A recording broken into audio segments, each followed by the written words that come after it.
You disgust me. Yes, you watching this video. You want to join the PC Master Race? You want to become a member of the elite, but you don't have the ovoids to build the PC yourself. You should be ashamed. Or at least that's what this person said to me on Twitter. No, actually, it doesn't matter at all. There are lots of great companies ready to send you an awesome PC ready to play straight out of the box if you don't want to build one yourself. I didn't build my car that I drive around. If you don't want to build your PC, whatever, don't build your PC. What I want to explore in this video is whether or not it's a better idea to buy a pre-built during quarantine. I've got NZXT's streaming PC from their build lineup behind me. And interestingly enough, it has almost the exact same specs that I put together in last week's video where I showed you how to build a professional gaming and streaming PC. And really the only main differences between the two are this one, someone else builds for you, and it comes with a 2-year NZXT warranty, and it was $200 cheaper. What? By the way, this video is not sponsored by NZXT. They did send me this PC to do this review. However, as soon as I'm done filming this video, I'm shipping it right back to them, which means this can be an entirely unbiased review, and also that we can sponsor this video with Own. Own.tv is your one-stop shop for all your stream aesthetic needs, whether it's panels or alerts or overlays, anything that you need, they've got you covered. And on top of that, their overlays are modular. So for example, if you and your friends all pick up this Rodan series overlay that I'm a huge fan of, none of you are going to have the exact same overlay because you can all pick and choose the parts that you want. So if you'd like to make the smart move like many of the community have done and pick one up, you can use the link in the description down below that also supports the channel. Plus, feel free to use code ALPHA at checkout for 40% off. 40% off? The agreement says 40, but people have been sending me screenshots saying it's 50%. I don't know which one it is. I should probably email them. Leave me a comment down below what the discount is right now. Also, if you have any other questions about this build that maybe I missed during the video, I do stream on Twitch every Monday, Wednesday, Saturday at noon Pacific time. So feel free to jump in on there and hit me with some questions. Cool, let's take a look at this PC, and I want to determine a couple things in this video. One, is it any good? Is it worth your money? And two, NZXT on their website has this little nifty tool that shows you, depending on the game you're playing and the resolution you're gaming at, what frame rate you should be getting. So we're gonna test that out. We're gonna see if it's accurate. We're also gonna test it out while streaming and see what the performance is there. At first glance though, the PC is fantastic. It's got a Ryzen 7 3700X combined with a 2070 Super RTX card, which is a killer combo, by the way. It's on a B450 motherboard, which is fairly minimal. There's only one available PCIe slot. It is a by 16 slot. So if you have like a 4K capture card or whatever else you put in there, you should be just fine. But the other PCIe slot is actually taken up with a Wi-Fi card, which I actually thought was interesting, considering this is a streaming PC, and I don't think anybody suggests you stream on Wi-Fi. However, I guess they're trying to reach the entire market, and some people do, and so this will work for you. Comes with Wi-Fi. It's sporting a 1 terabyte Intel 660p NVMe drive, and the RAM was also an interesting choice. They went with 3200 megahertz RAM, when they've got a beefy processor that would love that extra speed going up to 3600, and it really only costs an extra $5 to $10 to go from 3200 to 3600. It comes in NZXT's H510 case, which is a beautiful and clean case with plenty of options for cable management on the back and lots of airflow. So cooling theoretically should be fine in this case. However, we are gonna keep an eye on that during the test since it only comes with one intake and one exhaust fan. One more important note about the case, it does come with a USB-C port on the front. However, because of the minimalist motherboard, which doesn't have a USB-C header, there's no connectivity there. Don't try plugging anything into it. Nothing's gonna happen. But if we pull back up this website, you can see a section called Guaranteed FPS. So if we click on 1440p here, which is the monitor that we're gonna be testing it on, I should be getting a guaranteed 110 frames if I load up Fortnite. We're gonna see, one, if that's true, two, what graphics settings they're referring to, because it doesn't say if they're playing on ultra or low or medium or anything. And three, we're gonna see what the FPS looks like while streaming. Because if this thing performs the way it claims it does, this might be a really great option for new streamers looking to get into the industry on a medium to high-end rig, especially since it's so difficult to find parts on Amazon or Newegg. Everything is so marked up during quarantine. So let's, I would say move over there, but literally I'm just gonna turn the chair around. All right, let's jump into testing. And if you thought that transition looked really smooth, it's actually been like an hour and a half since the first half of it of setup. So, you know, film production. All right, first thing let's do here. I've got my gaming monitor here, a second monitor not actually connected to this piece. Oh, I really thought that triangle was gonna come off. Are you supposed to pull these off of test PCs? But there's a second PC down yonder that this monitor is plugged into that's capturing this one. So that way we can capture the FPS, the overall performance without any inhibitors like OBS running on the same machine. This is just a gaming test. So let's do my worst nightmare and load up Fortnite. I never learned to build in this game. So this is not about my gameplay. This is about the frames. Just remember that. People still play this game, right? So for the baseline test here, we're gonna jump into a game and see if NZXT's guaranteed 110 frames is accurate. Most importantly, at what quality setting are we getting 110 frames at? So you can see we're running the test in 1440p, 144 hertz is capped because that's the cap of the monitor, and we're starting on epic settings. Let's just see if we can get the 110 frames in epic settings. All right.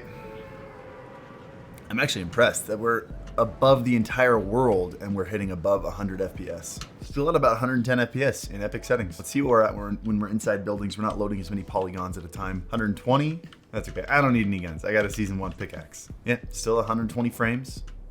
130. Go outside. It is dipping below, down into the 100 frame range. I haven't seen it dip below the 3 digits yet. I'm supposed to harvest wood, I think, so I can build.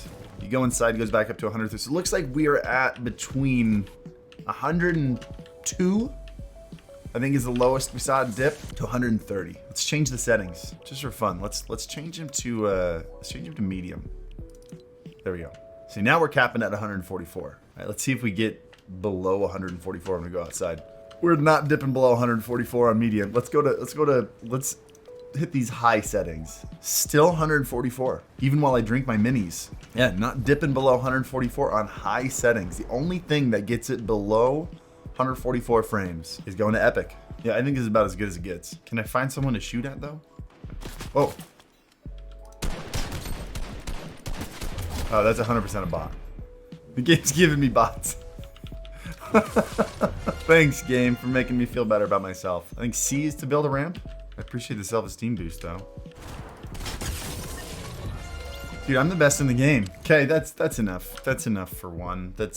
We're good with that. The next test is how well will it run Fortnite while it's encoding, doing all the streaming things at the same time, and not just the gameplay, but I want to add an overlay. I want to add a camera to it. I'm going to basically set up a full-on stream, see how well it handles, see what frames we get in game, see if it's any different. So you can see behind me, I've got an OBS window set up.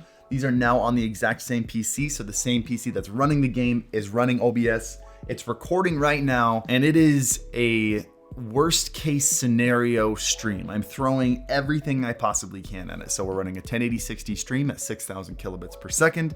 We're using NVENC New, which is definitely the most efficient way to run a single PC setup on max quality. We also have a fancy camera hooked up through a cam link, and that's what we're using as our webcam. And we have an animated overlay, a browser source widget running right, you can see it down here, with animated WebM alerts ready to go, a WebM stinger transition between 2 different scenes, and lastly, I'm not using game capture, I'm using display capture, which is not the most efficient way to run a single PC setup. Game capture is a much lighter load on your system. However, in order for me to grab these little metrics up here in the corner, it's the only real way to see it, and some of you guys like running display capture anyway, so just know that these tests are the heaviest load you can throw at it, and there are a lot of efficient things you can do to even lift up your FPS higher than what I'm gonna get here today. All right, we're gonna start with epic settings and see how much of a hit we take. So far, stream looks good. We are running about 85 FPS, so we've probably dropped about 30 FPS by running a stream like this. Let's drop at the exact same spot as we did last time, if I know where it is. All right, we're still running 94 FPS so far. On average, around 100 FPS, between 90 and 100. Sometimes getting up to 110. So it looks like there's a drop of about 20 frames with this stream setup here. Let's go into high settings. Let's bring it down a little bit. See if that's more manageable. Immediately back up to, ooh, we are dipping slightly below 144. We are usually maxed out. There we go. Maxed out at 144 FPS. So yeah, it looks like those settings on NZXT's website were for epic graphics settings, which I feel like they should specify. I feel like people would want to know that. NZXT, if you watch this video, put that in your video. 110 FPS guaranteed on epic settings, because this is a fantastic build. We have dropped 1 frame on stream this entire time. We're gonna do one more test here. I'm gonna switch the scenes while in gameplay and run an alert at the same time and see if we drop any frames in game and see if we drop any frames on stream. Ready? I saw a dip down to 140 that could have been just extra polygons loading into the game, and 0 dropped frames on stream. Let's try one more thing real quick, and then I gotta fire up my own stream. Let's try a slightly less optimized game real quick. We're gonna load up some Apex Legends, which runs great, by the way. It's not like poorly optimized, but I don't believe it's as light of a load on the PC as Fortnite is. Let's just jump into the firing range here, see how many frames we're getting. What settings are we on? Yeah, so everything is just about maxed right now. Turn off VSync. So everything's just about on high in this game. Is this a better optimized game than Fortnite? It looks like it's about the same. And they've done a lot to change this game. We're holding the pretty strong 100 FPS. If I look out at distant things, yeah, still not getting below 100. It hit 100. We are getting a solid stream, not dropping any frames on stream. Yeah, I don't see any dropped frames on stream. And getting over 100 FPS on high graphic settings in Apex Legends. I think that's all I needed to see. Let's throw in an alert. And a transition. We did drop down to 95 FPS in game. Didn't drop a single frame on stream though. Cool. That's all I needed. Look, I love building PCs. It's about the project for me more than the actual usability of the device itself. However, during quarantine, seeing the fact that everything on Amazon and Newegg and everywhere you can buy stuff is either sold out or marked up, these pre-built companies have a pretty big advantage when it comes to pricing. Not only is NZXT, or any pre-built for that matter, able to purchase their components at wholesale at a much lower price than we can get them at, but also they're using a lot of NZXT products in here, allowing them to further lower the price, which usually doesn't offset the cost of buying the parts and building it yourself, but it seems like it very much does during quarantine. All in all, definitely a solid and beautiful build from NZXT, and a powerful machine for you to stream probably any game except maybe Warzone. I'm sure you could play Warzone. I've heard horror stories of the optimization of that game. Didn't they just add a 30 gig? Yeah, they just released like a 30 gig update. That's insane. But if you guys have any other questions about this video, again, you can jump into my stream. I stream every Monday, Wednesday, Saturday, link in the description below. Or we have an amazing Discord with almost 60,000 members now, all people that have either built their PC or have bought pre-builts and might have some insight that you're looking for. Find some friends in there, find some people to stream with. Link, of course, in the description below. And as always, happy streaming. You need anything? Should we go say hello? You should say hello. Okay, I'm gonna go say hi. We'll see what's Go up. say hello. Okay, what's up, dudes? Oh no. Did they? They're shooting at you. Go run, and they're running. They're running. Let me in. Oh, come in.